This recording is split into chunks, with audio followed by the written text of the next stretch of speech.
करेंगे राहुल के दौरे से जुड़ी। मानगढ़ में राहुल ने कहा कि बीजेपी आवाज दबाने का काम करती है। वहीं सीएम ने बड़ा ऐलान करते हुए कहा कि राजस्थान में जातीय जनगणना होगी। तो बीजेपी ने राहुल के दौरे पर पलटवार करते हुए कहा कि किसानों की कर्ज माफी का क्या हुआ। वहीं राजस्थान के लिए पीएससी का कांग्रेस ने गठन किया है। तो इन तमाम बड़े खबरों पर रहेगी हमारी नजर। तो कांग्रेस ने प्रदेश पॉलिटिकल अफेयर्स कमेटी का गठन कर दिया है। प्रदेश प्रभारी सुखजिंदर सिंह रंधावा की अध्यक्षता में बनी पॉलिटिकल अफेयर्स कमेटी में 35 नेताओं को शामिल किया गया है। इस कमेटी में मुख्यमंत्री अशोक गहलोत से लेकर प्रदेशाध्यक्ष गोविंद सिंह डोटासरा, सचिन पायलट, विधानसभा स्पीकर सीपी जोशी सहित प्रमुख नेताओं को शामिल किया गया है। कमेटी में 16 मंत्रियों को भी शामिल किया गया है। तो पीएससी का ऐलान कर दिया गया है। कांग्रेस की ओर से एक और कमेटी का गठन। चुनाव से पहले एक और बड़ा फैसला कांग्रेस की ओर से 35 लोगों को, 35 नेताओं को इस कमेटी में शामिल किया गया है, जिसमें मुख्यमंत्री अशोक गहलोत भी हैं और साथ ही सचिन पायलट को भी शामिल किया गया है। तो चुनाव से पहले लगातार कांग्रेस की ओर से तैयारियां जोरों पर हैं। चुनाव में कहीं से भी कोई चूक ना होने पाए, इसी को लेकर एक खास कमेटी बनाई गई है और सुखजिंदर सिंह रंधावा कमेटी के चेयरमैन बनाए गए हैं। कुल 35 सदस्य हैं। ग्राफिक्स के माध्यम से आपको वो लिस्ट बता रहे हैं, वो नाम बता रहे हैं, वो चेहरे आपको बता रहे हैं जो इसमें शामिल किए गए हैं, उन मेंबर्स के नाम। तो लालचंद कटारिया, महेंद्रजीत सिंह मालवीय, रामलाल जाट को शामिल किया गया। इसके साथ ही प्रमोद जैन भाया, रमेश चंद्र को भी जगह मिली है। तस्वीरें भी आपको दिखा रहे हैं उन बड़े दिग्गज चेहरों के जिन्हें इस कमेटी में शामिल किया गया और एक बड़ी जिम्मेदारी के तौर पर इसे देखा जा रहा है, क्योंकि चुनाव में बड़े फैसले कमेटी के मेंबर्स लेंगे और यही वजह है कि मेंबर्स के सिलेक्शन में खास लोगों को शामिल किया गया है। उन बड़े चेहरों को शामिल किया गया है, उन लोगों को शामिल किया गया है जो बड़ा फैसला ले सकते हैं, जो कद्दावर हैं और इसके साथ साथ एक्सपीरियंस्ड भी। तो कैबिनेट मंत्री प्रताप सिंह खाचरियावास को भी जगह मिली है, सीपी जोशी को जगह मिली है। इसके साथ साथ जो सबसे बड़ा नाम है, जो चेहरा है, वो है सचिन पायलट का। सचिन पायलट को जगह मिली है। साथ ही मुख्यमंत्री अशोक गहलोत भी शामिल किए गए हैं।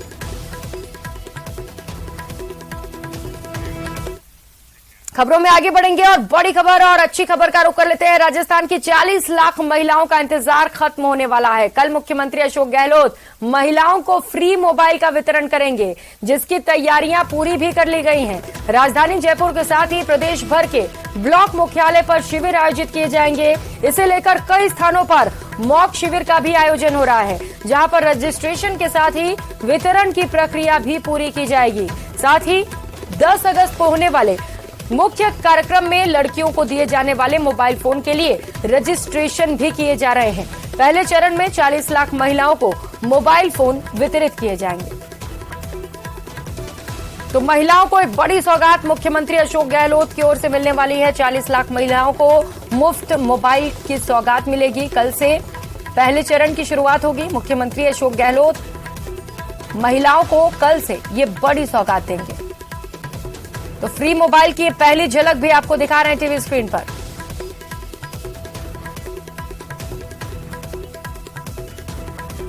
मोबाइल फोन दिए हैं। पहले फेज में 40 लाख महिलाओं को फोन मिलने जा रहे हैं। कल से प्रारंभ होगा। राहुल गांधी ने शुरुआत कर दी है।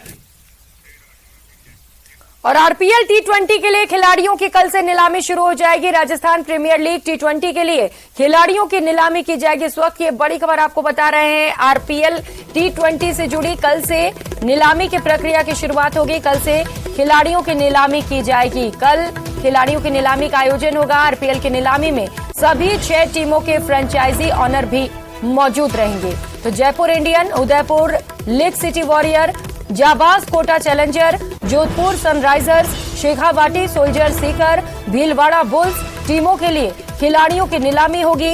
दोपहर 3 बजे खिलाड़ियों की नीलामी की जानी है। नीलामी को 4 श्रेणी में रखा गया है। प्रतियोगिता में अंतर्राष्ट्रीय और आईपीएल खेले हुए खिलाड़ियों पर भी बोली लगेगी। ए श्रेणी के खिलाड़ियों के लिए 5 लाख, बी श्रेणी के लिए 3.5 लाख और सी श्रेणी के लिए 2 लाख जबकि डी श्रेणी के लिए 50,000 न्यूनतम बेस प्राइस होगी।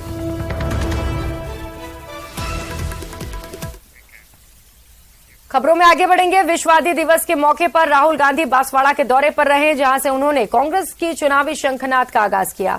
इस दौरान उन्होंने बीजेपी और केंद्र पर जमकर हमला किया। ये रिपोर्ट देखिए।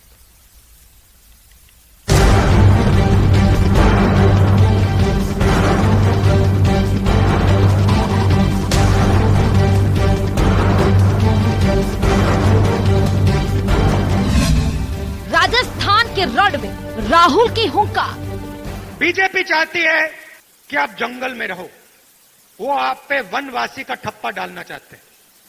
मतलब आप जंगल में रहते हो, आप दूसरे लोगों से कम हो। गिनाई योजनाएं बीजेपी पर किए वार। CM Chiranjeevi health insurance scheme, Kalibai scooty योजना, मुख्यमंत्री कोचिंग योजना, SC/ST डेवलपमेंट फंड को 500 करोड़ से 1000 करोड़ कर दिया। मानगढ़ जाकर बढ़ाया आदिवासियों का मान।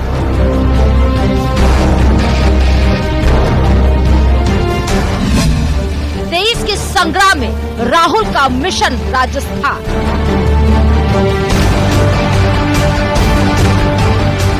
राजस्थान की चुनावी समर की रणभेरी फूंकी जा चुकी है और तमाम राजनीतिक पार्टियों ने प्रचार प्रसार में अपनी जान लगा दी है और कांग्रेस भी 2023 के रण में पूरी तरह से कूद चुकी है और राहुल गांधी ने बांसवाड़ा से इसकी ऑफिशियल शुरुआत की है। आदिवासी बाहुल्य क्षेत्र मानगढ़ से राहुल राजस्थान के रण में उतरे, जहां उन्होंने बीजेपी पर जमकर निशाना साधा। आदिवासियों को देश का पहला निवासी बताते हुए राहुल ने कहा कि बीजेपी कहती है कि आप देश के मालिक नहीं हो, आप तो जंगल में रहने वाले लोग हो।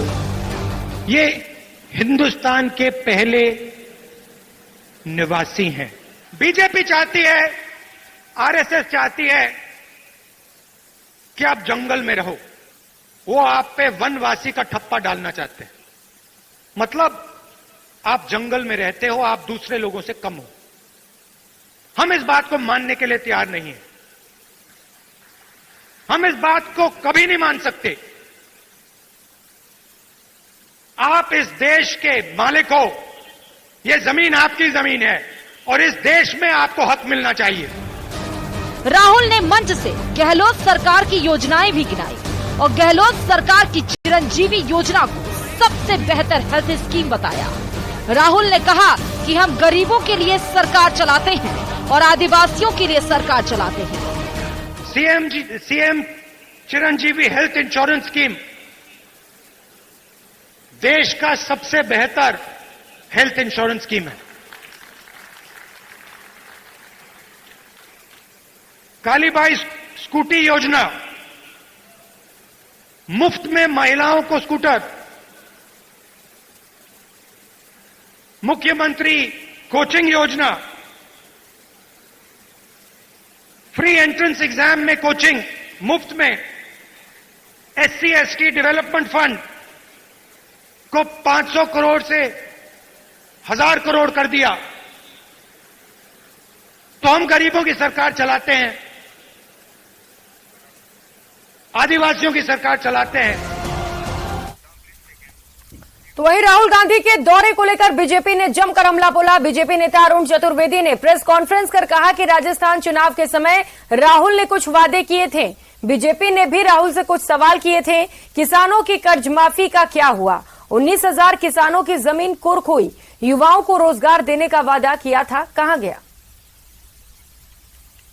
जोशी जी ने भी उन्होंने एक बात और कही कि वनवासी कहकर के भारतीय जनता पार्टी आपको पूरे शहरीकरण या विकास से दूर करना चाहती है और इसके माध्यम से डॉक्टर, इंजीनियर, RAS, IAS ये आपके क्षेत्र में ना बने, इस बात का प्रयास है। शायद राहुल गांधी जी को आने से पहले उनकी सरकार ने, उनके नुमाइंदों ने राजस्थान के बारे में, राजस्थान के क्या क्या काम हुए, आदिवासी क्षेत्र में भारतीय जनता पार्टी की सरकारों में क्या क्या काम हुए, इसके बारे में जानकारी नहीं दी। इस राजस्थान में कहना आदिवासी और वनवासी में अंतर करना, इसकी मैं आलोचना करता हूं, उनके बयान की मैं निंदा करता हूं, क्योंकि वनवासी ठीक ऐसा ही है, किसी गांव का ग्रामवासी बोले ठीक ऐसा ही है। और ये तो शब्द है आदिवासी शब्द, ये भारत में 1930 में अंग्रेजों के द्वारा प्रचलन में लाया गया था। इससे पहले प्रचलन में नहीं लाया गया था।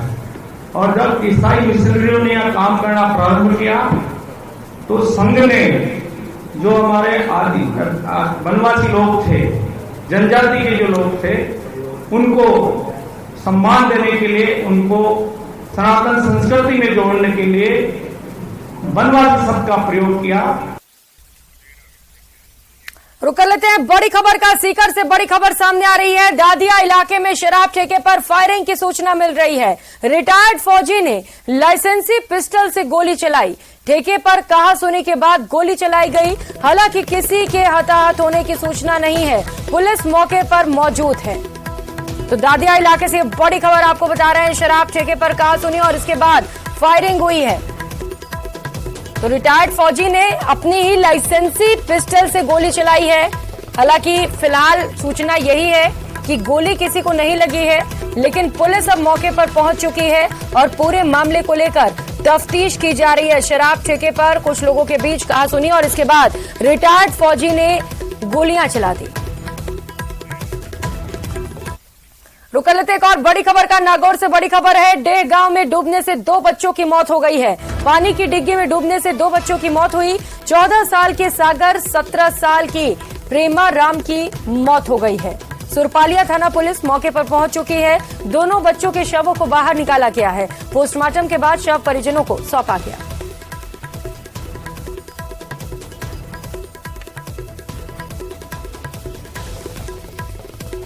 तो डे गांव में डूबने से 2 बच्चों की मौत हो गई है। मौत के बाद से ही पूरे गांव में मातम पसरा हुआ है। फिलहाल शव का पोस्टमार्टम करने के बाद शव परिजनों को सौंप दिया गया है।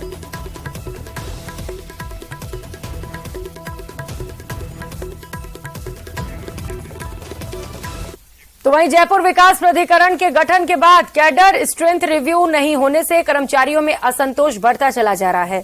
दरअसल जेडीए के सभी संवर्गों में कैडर स्ट्रेंथ के रिव्यू का प्रस्ताव पिछले 6 महीने से वित्त विभाग के पास लंबित है। इसे लेकर कर्मचारियों ने मुख्यमंत्री से मुलाकात भी की थी, लेकिन सीएम के आश्वासन के बाद भी कैडर रिव्यू का समाधान अब तक नहीं हो सका।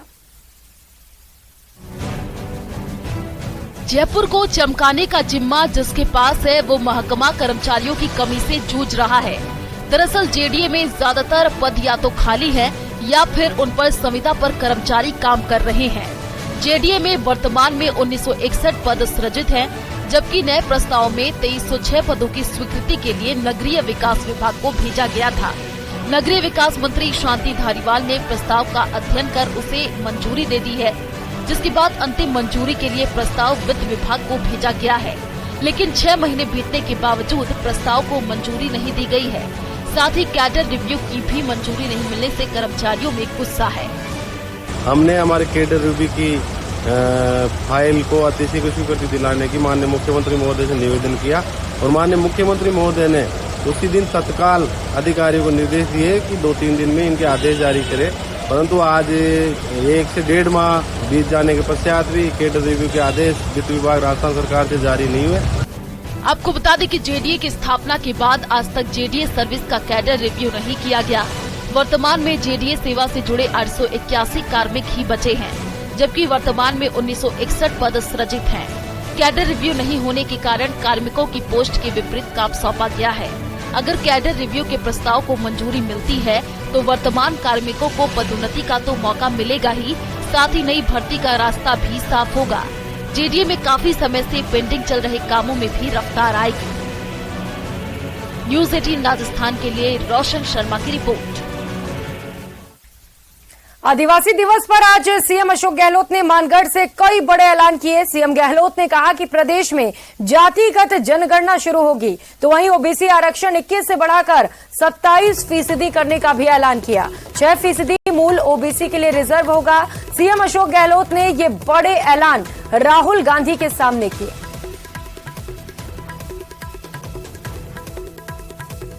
जनगणना होनी चाहिए। आपका इतना कहना मैं समझता हूं पूरे देश को एक मैसेज दे गया है। हम चाहेंगे राजस्थान में भी जातिगत जनगणना शुरू होगी। जिसका जितना हक है वो उसको मिलेगा। जाति के आधार पर आज 21% आरक्षण है राजस्थान में ओबीसी का। 27% तक आरक्षण की मांग लंबे से चली आ रही है, उसको हम पूरा करेंगे। और 6% मूल ओबीसी है, उसके लिए अलग से रिजर्व कर देंगे। तो वहीं जातिगत जनगणना और ओबीसी आरक्षण को लेकर बीजेपी नेता अरुण चतुर्वेदी ने कहा कि सीएम को एक बार इसे संवैधानिक दायरे में देखना चाहिए। यह संवैधानिक विषय से जुड़ा हुआ मामला है, सुप्रीम कोर्ट में भी मामला चल रहा है।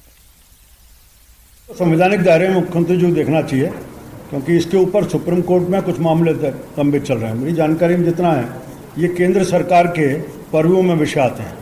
उन्होंने किसी चीज का इलीगल और संवैधानिक विषय से जुड़ा हुआ मामला है। एक बार हम भी उसको परीक्षण करेंगे, उसको देखने के बाद। तो वहीं झुंझुनू में बदमाशों के हौसले इस कदर बुलंद हैं कि वो सरेआम व्यापारियों को धमकी दे रहे हैं और फायरिंग की घटना को भी अंजाम दे रहे हैं। ताजा मामला सिंघाना का है, जहां बदमाशों ने ज्वेलर से 30 लाख की फिरौती मांगी और उसके दुकान के बाहर दिन दहाड़े फायरिंग की। इससे पहले बदमाशों ने ज्वेलर को व्हाट्सएप पर धमकी भरा मैसेज भेजा और 30 लाख की डिमांड की, जिसके बाद 2 बाइक सवार बदमाश उसकी दुकान के बाहर पहुंचे और हवाई फायरिंग की और फरार हो गए। फिलहाल पुलिस सीसीटीवी फुटेज के आधार पर आरोपियों की तलाश में जुटी है। तो सीसीटीवी फुटेज आपको दिखा रहे हैं जहां पर हवाई फायरिंग की गई है, जिससे पूरे बाजार में हड़कंप मचा हुआ है। बताया जा रहा है कि पहले व्हाट्सएप पर धमकी दी गई और उसके बाद 2 बदमाश यहां पर बाइक से पहुंचे, हवाई फायरिंग की और फरार हो गया। पुलिस सीसीटीवी फुटेज के आधार पर आरोपियों की तलाश में है।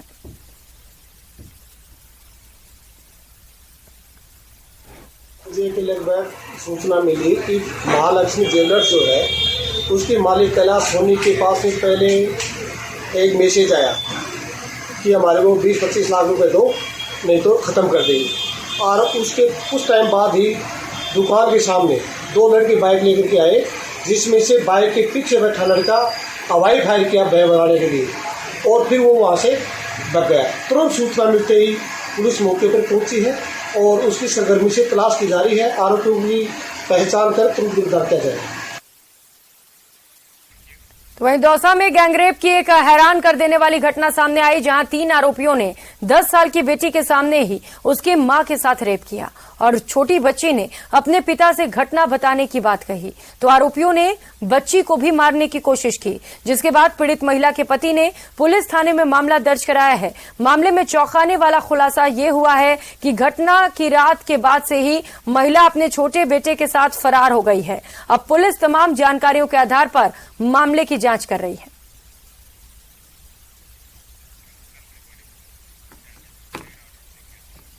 तो आज की बुलेटिन में फिलहाल इतना है, लेकिन कल कौन कौन सी वो बड़ी खबरें रहने वाली हैं, जरा इस पर भी नजर डाल लेते हैं। कल इन खबरों पर रहेगी हमारी नजर। राज्य सरकार की इंदिरा गांधी स्मार्टफोन योजना का मुख्यमंत्री अशोक गहलोत 12 बजे जयपुर के बिरला ऑडिटोरियम से शुभारंभ करेंगे। प्रदेश भर में मंत्री और विधायक भी मोबाइल शिविर में शिरकत करेंगे। जयपुर में नर्सेस का ध्यान आकर्षण प्रदर्शन कल सुबह 9 बजे होगा। इस खबर पर भी लगातार हमारी नजर बनी रहेगी।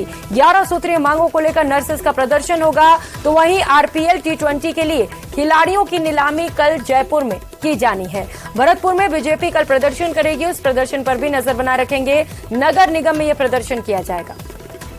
फिलहाल इतना ही, नमस्कार।